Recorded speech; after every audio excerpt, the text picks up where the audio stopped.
All right. Thank you for joining us today for executive coaching, mainline coaching. This is what we do. We do executive mainline coaching, ACT, which is all about and cultural transformation. That's what we do. We are coaches. We are executive coaches that help leaders in this process, which is very difficult, which is really has a high level of failure in transforming their culture. That's what we're going to be talking about today, the difficulty, the challenges, and how an executive coach can assist you and your culture in this change of being static leadership, static organization, and into something that is dynamic culture, dynamic change. That's what we'll be looking at today. So this is Rich and Maikel. We've got a great guest with us today, Ronny Shumaker. Ronny's been with us before. We're happy to have him here. And let's get started on this whole thing about static organizations, static leadership. Ronny, open that up for us. What is this static leadership and static organization stuff all about? Well, first of all, Michael and Rich, thanks for inviting me back. I enjoyed my prior visits. I'm looking forward to today's conversation. Yeah. Static and dynamic, what a great difference in just the definition of those words. Static is, when I think of static, I think go back to the old radio, transistor radios, and you're trying to tune in that station, and all you get is static, which isn't good. Same thing with static leadership and static organizations. They're lacking in movement. They're lacking in change. They're doing the same thing they've always done. They're not looking at new creative ideas on how to run their business. They're not including their stakeholders, their staff. They're just, let's just continue to do this. Everything will be fine. And we know in today's world that doesn't work. Dynamic leadership on the other side is one that goes through change and willingly goes through change. They look for ways to change things. They look for ways to do leadership different, to do their business different. And that's what excites me. And I think that's what's important for businesses today and leaders today to be successful going forward is they got to be dynamic. They've got to be willing to pivot and make the changes going forward. All right, good. That's a good intro here for us. Thank you, Ronny. Rich, what are your thoughts here? What's going on with you, in your mind about static leadership, static organizations, I think we can look around all over just today and see examples of static leadership and how they're failing. They're failing their organizations. They're failing their people. A lot of that comes right down to the changes that happened over the last year. There are a lot of organizations that literally are disappearing overnight. And a lot of these organizations were telling themselves, we have nothing to worry about. The world needs us. We're good to go. And it doesn't work that way. If you are one of those leaders that are listening to us, don't kid yourself. If you think you can be static and it's going to be status quo and everything's going to be fine, and without making changes, you're going to be one of those 75% that are failing because they failed to change leadership. It's all about dynamics. Organizations who invest in leadership development, organizations who harness the power of their employees and have a culture of inclusion, a culture that we're going to be able to change, able to pivot. We got a plan. And if we need to change it, we're going to be fluid enough to change that and keep moving forward. They're the ones that are grateful that they still have business. They're the ones that that have all the gratitude and humility and allow themselves to be vulnerable and move forward. Not just these guys that are like, we're fine. We can do this. We don't need any other help. Let's take a look at some of the, you might say, symptoms of a static organization and static leaders. Let's just kind of take a inventory here, or kind of a vote between all three of us. All right. Number one, is a static leader more likely to be highly involved in getting new education, reading books, going to seminars, doing stuff to get more knowledge and more information? Or are they more likely to stay with the status quo and just keep doing what it is that they have been doing? The first one. If leaders don't get additional insight from other successful leaders, yep, from their stakeholders, from their peers, from their customers, their clients, if they don't get input from those stakeholders, nothing's going to change. If they sit back and just wait and just becomes static, they're going to get exactly what they're asking for. No change at all. And no change at all means they're going to go continue to lose customers, lose market share, and lose clients, lose money. Okay. Yeah. Okay. What do we think? No new ideas, or got to get new ideas? Static leadership. Rich? No new ideas at all, or they think their ideas that they have in place are still working. Right. So if you're not getting new ideas, right, if you're sticking with the same old ideas, how then do you bring any kind of change in terms of what we're doing, any kinds of ideas, any kind of applications, any kinds of behavior changes, whether it's with leadership or management, the employees, the ways that we're doing things, with no ideas, no new ideas coming in? Where's that likely to lead to? You've talked about this on this podcast many times. Leadership starts at the top. Culture starts at the top. Dynamic leadership starts at the top. If the leader is not willing to look at new ideas, new ventures, new ways of doing things, that's going to float down to their staff, down the org chart, and they're going to have they may not either look for new ideas, or they may have it but not be willing or be afraid to mention it up the org chart. Because if their leader's not open to it on his own, her own, chances are that their team's not going to be willing to either look at it themselves or pass it up for fear of it's going to be a waste of my time. Yeah, it will feel that way. It's, why bother? Why even try? Right. Because they will always say no anyway, right? Yep. Correct. Yep. So I'll just sit down and do my work. I'll punch my numbers. I'll do what I need to do and just punch my time clock in the morning and go home in the afternoon and not look to ways to make our company better. So if there's no new ideas, no attempt to apply any kind of new processes, new ideas to implement, no ideas of creating an environment of innovation, if there's none of that going on, I'm going to ask this question. It's so silly. I feel so dumb even having to ask the question. What level of communication is going to be going on from the top to the middle out to the employees? What's the quality of the communication? Rich? There's your example, silence. We'll just be quiet for a minute, and we'll try and do think each other through this.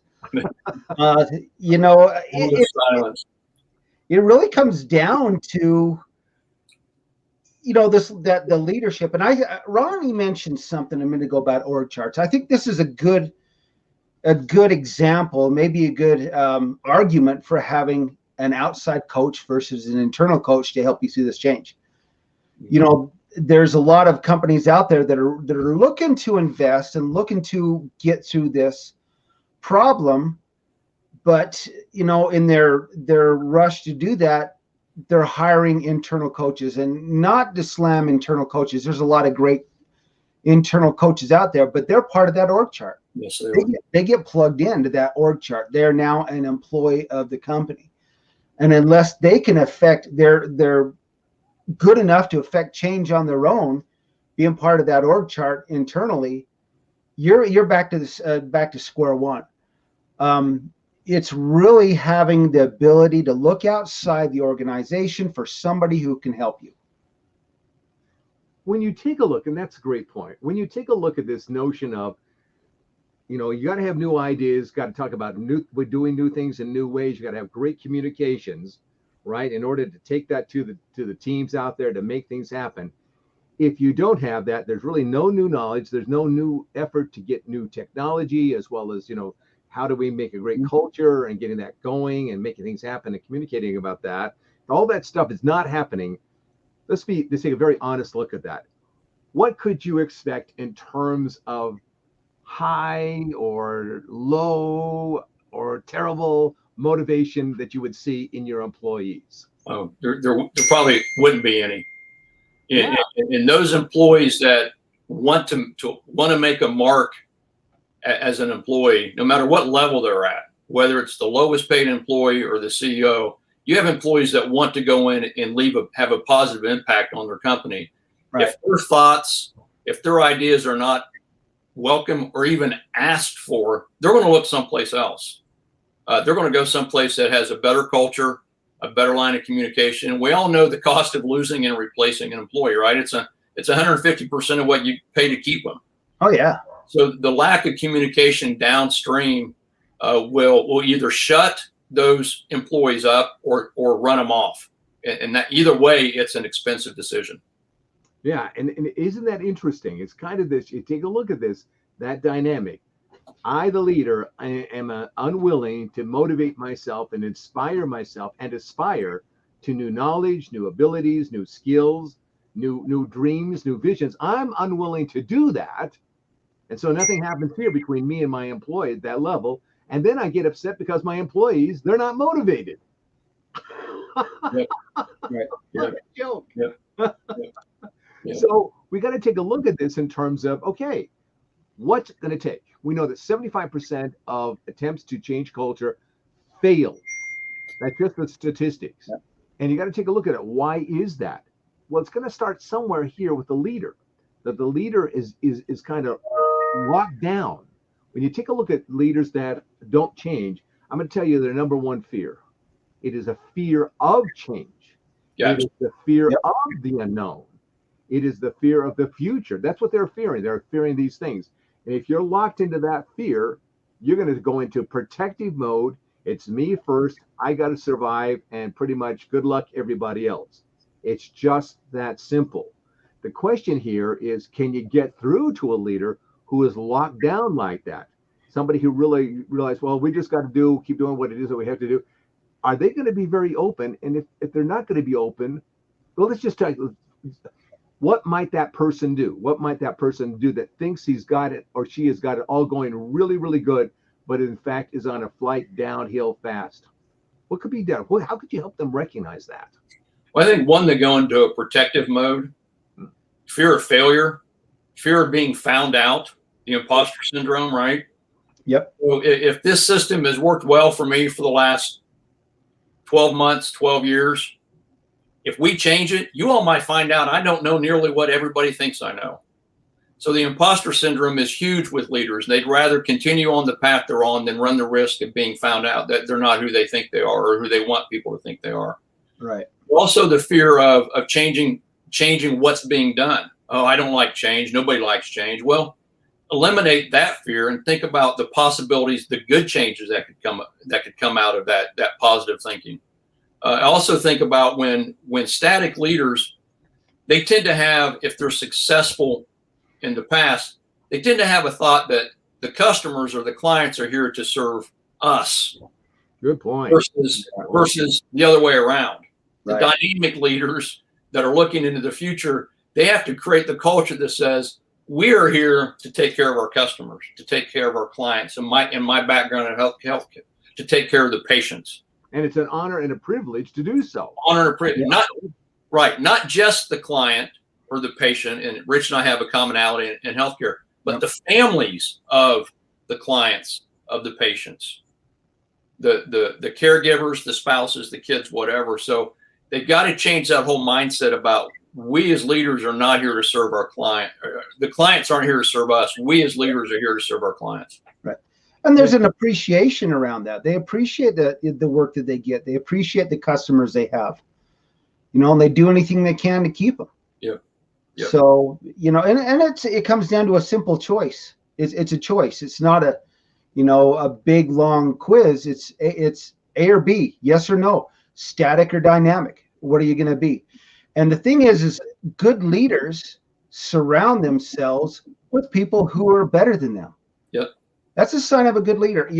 A leader is only as good as the people who are around him, or him or her. And if they don't harness those people's skills, talents, energy, then of course, no one's going to find them out because no one's going to care. You're not going to have a company anyway. So here's the bottom line is when you harness that energy of those people, the biggest waste in any company, any organization is people's time, energy, and talents. When you harness that and have a specific goal and everybody knows what that goal is and everybody has a part to play and everybody's rewarded for that part, the sky's the limit. And those are the corporations, those are organizations going forward. Small businesses, large businesses, it doesn't matter. they're the ones that are going to be successful. I agree. Interesting the way that you've talked about this, gentlemen, and this is one of the things that I take away from it to help those of you leaders out there that are kind of, am I that kind of person? You know, here's what you'll notice. If you are in an organization that is static, it looks like static means just kind of doing the same old thing and just going along here. That's what it looks like. But in fact, a static organization is highly unstable. It lacks stability. So it's going down and falling apart. There's no predictability about it. You probably don't even have a strategic plan in writing. If you do, you don't really have a strategic way to actually implement the plan. There's nothing strategic about it because it's all unstable. It's unstable. It's all that stuff going on. Conversely, you would think this would not be the case. A dynamic organization is stable. It's stable in what it does and how it works because it's always innovating. It's always growing. It's got its focus on the right things, which is we're going to serve our customers. Let's find better ways continually to improving in serving our customers. So it is this stable growth that you start seeing, the stable possibilities, the stable, coming up with new ideas and innovations and answers, even anticipating what's going on. So those leaders that are struggling in your organization, if you're feeling that lack of stability, if things feels like it's falling apart, if it's not making sense, if it's not working for you, you probably ought to give Ronny a call right away. Could you do something here? Give him a call. Ronny, tell him how it is you can help him out. Yeah, I mean, my experience, my 40 years in leadership and 20 years is in the healthcare specifically, but 40 years in leadership, I've seen it all. I failed. I've been successful. My clients have failed and been successful. So it's always easier. It's always better to learn by doing instead of listening and watching other people fail. So I bring a lot to the table. My experience, I think I can work. I know I can work with clients to coach them through the static part of their job to take static and turn it into dynamic leadership. My website's right there. You can reach out to me at 937-925-5005. And I know we can work together. We have lots of different tools available to me and to me and my clients to work through this whole idea of taking a leader from static to dynamic, full of energy. Thank you, Ronny. You'll bring a great deal of energy and enthusiasm and knowledge and experience to help you out. Great man, great coach. Thank you again for being here. Rich, take us home. All righty. Hey, once again, Ronny, thank you very much. It's always a pleasure and a privilege to have you here on the show. And we appreciate everybody who's out there listening. And we hope that you have a great day.